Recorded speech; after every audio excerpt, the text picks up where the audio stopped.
Assalamualaikum warahmatullahi wabarakatuh.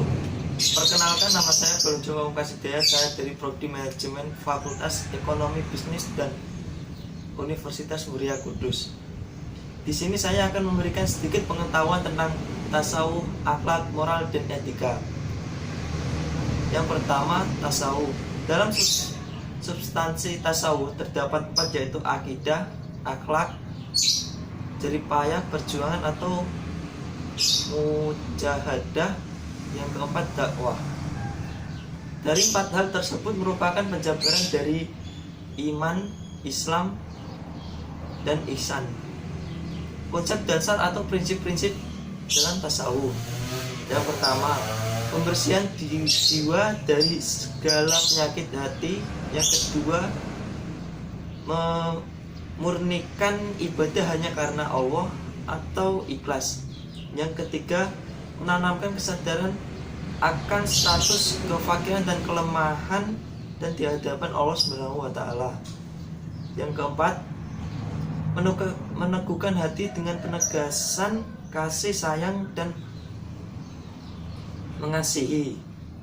Yang kelima, berhias dengan akhlak karimah.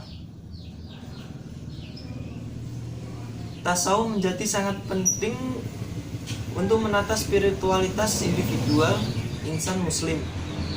Yang pertama, manusia dibebani oleh Allah untuk bisa mengatur perilaku lahiriah, batiniah atau hatinya dengan 2 pola.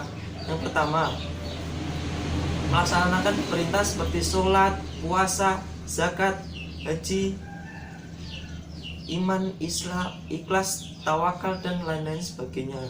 Yang kedua, meninggalkan larangan seperti berzina, mabuk, judi, mencuri, korupsi, nifak, dan lain-lain. Adapun yang kedua dari itu, penilaian Allah pada hambanya dititik beratkan pada hati mereka, sehingga baiknya amal lahiriah harus seiring dengan baiknya amal batiniah atau hati. Dari sinilah kemudian tasawuf menemukan urgensinya di tengah-tengah kehidupan manusia, karena tasawuflah yang konkret terhadap urusan perbaikan hati dan spiritual individu muslim. Bahkan menurut Imam Al-Ghazali, tasawuf merupakan bagian dari fardu ain dalam rangka mengetahui seluk-beluk kondisi dan penyakit hati serta bagaimana cara menyembuhkannya. Tasawuf dan interaksi sosial.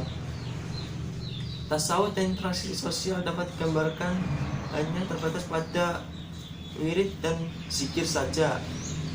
Namun praktis yang terpadu dan holistik, melangit membumi, dan bertujuan mengantarkan individu muslim menjadi makhluk Allah yang paripurna dan lokal. Tasawuf merupakan ruh Islam dan istilahnya mampu membawa individu-individu yang menyandangnya sampai dengan wajah yang sejuk, damai, arif, santun, dan membuat nyaman orang lain yang ada di sekitarnya. Macam-macam tasawuf. Dalam ajaran pokok tasawuf sebagaimana yang telah diuraikan di depan, macam-macam tasawuf sebagai berikut. Yang pertama, tasawuf akhlaki, berisikan ajaran pokok istilah tersebut bagaimana. Yang pertama, takhali, membersihkan diri dari sifat tercela. Yang kedua, tahali, menghiasi diri dengan sifat terpuji. Takjeli, tersikapnya cahaya gaib di hati.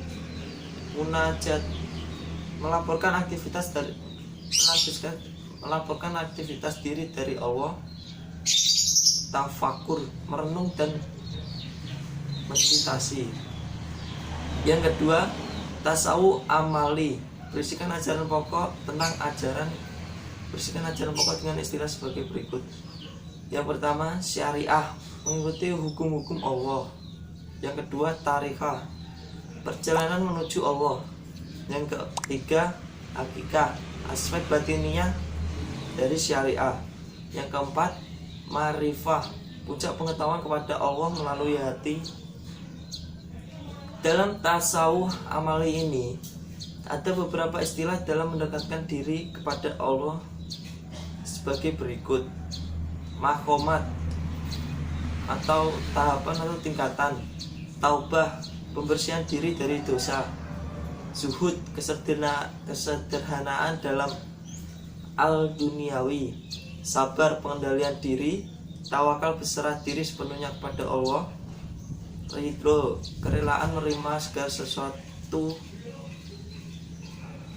kerelaan dalam menerima segala sesuatu darinya, mahabbah, cinta tingkat tinggi, Allah, kondisi spiritual, khauf, perasaan takut pada Allah, raja, optimis terhadap ketentuan Allah.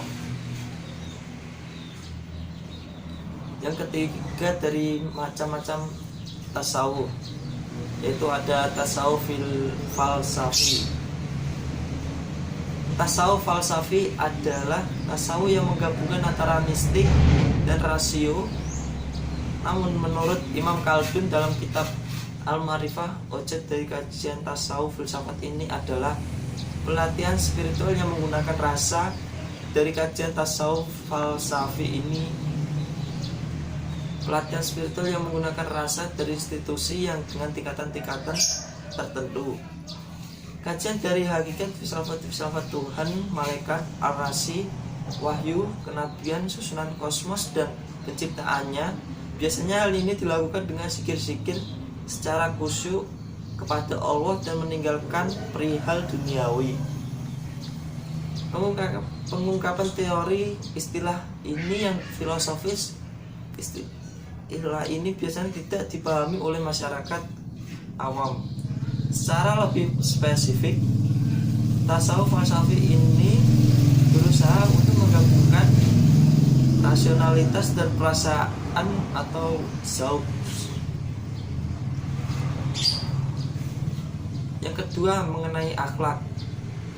Akhlak menurut Imam Ghazali adalah kondisi kejiwaan yang tertanam dalam diri seseorang yang memungkinkannya untuk melakukan tindakan tertentu dengan mudah, alamiah, tanpa ada pertimbangan atau paksaan dan dibuat-buat. Jika dilihat dari sumbernya, bentuk tindakan akhlak atau baik buruknya ini berasal dari wahyu. Yang ketiga, mengenai etika. Etika dari segi etimologi atau ilmu asal-usul kata, etika berasal dari bahasa Yunani ethos yang berarti watak, kesusilaan atau adat. Dalam Kamus Umum Bahasa Indonesia, etika diartikan ilmu pengetahuan tentang asas akhlak atau moral. Ahmad Amin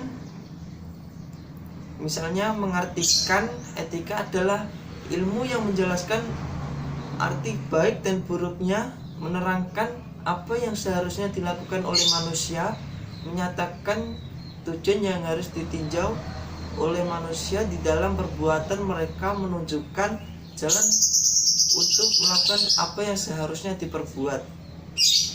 Jadi, etika adalah nilai dan norma moral yang menjadi acuan manusia secara perorangan atau kelompok dalam mengatur segala perilakunya. Adapun 4 hal tentang etika. Yang pertama, etika berupaya membahas perbuatan yang dilakukan oleh manusia. Yang kedua, sebagai hasil pemikiran, maka etika tidak bersifat mutlak, absolut, dan tidak perlu universal. Yang ketiga, perbuatan yang dilakukan oleh manusia, yaitu apakah perbuatan tersebut dinilai baik, buruk, mulia, terhormat, hina, dan sebagainya. Yang keempat, etika bersifat relatif, yaitu dapat berubah-ubah sesuai dengan muatan zaman. Peran dan fungsi etika. Dengan etika, seseorang atau sekelompok dapat mengemukakan penilaian tentang perilaku manusia itu sendiri. menjadi alat kontrol atau menjadi rambu-rambu seseorang atau kelompok dalam melakukan suatu tindakan atau aktivitasnya sebagai mahasiswa ataupun masyarakat biasa. Etika dapat memberikan prospek untuk mengatasi kesulitan moral yang kita hadapi sekarang. Etika dapat menjadi prinsip yang mendasar bagi mahasiswa dalam menjalankan aktivitasnya kemahasiswaan. Etika menjadi penuntun agar dapat berperilaku lebih baik, sopan santun, dan dengan etika ini bisa dinilai sebagai orang baik dalam bermasyarakat atau dalam kemahasiswaan. Yang keempat, mengenai moral. Moral dari segi bahasa Latin mores, yaitu jamak dari kata mos yang berarti adat atau kebiasaan. Moral adalah suatu istilah yang digunakan untuk menentukan batas-batas dari sifat, perangai, kehendak, pendapat, atau perbuatan yang secara layak dapat dikatakan benar, salah, baik, atau buruk. Jadi, moral adalah perangkat ide-ide tentang tingkah laku hidup dengan warna dasar tertentu yang dipegang oleh sekelompok manusia di dalam lingkungan tertentu. Dari sinilah kita ketahui bahwa moral itu berasal dari norma hidup masyarakat tertentu. Berkaitan dengan nilai perbuatan manusia, seseorang yang seringkali berkelahi baik kita sebut sebagai orang yang berakhlak atau beretika, bermoral. Sebaliknya, orang yang perilakunya buruk kita sebut orang yang tidak berakhlak, tidak tahu etika, atau orang yang tidak memiliki moral. Etika untuk menentukan perbuatan manusia baik atau buruk menggunakan tolak ukur, pikiran, atau rasio, norma yang tumbuh dan berkembang serta berlangsung dalam masyarakat atau adat istiadat. Akhlak menggunakan ukuran Al-Quran dan hadis.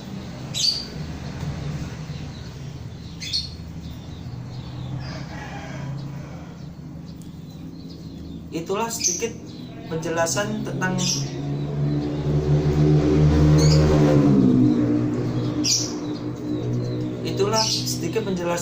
tasawuf, akhlak, moral, dan etika. Semoga menambah wawasan para audiennya.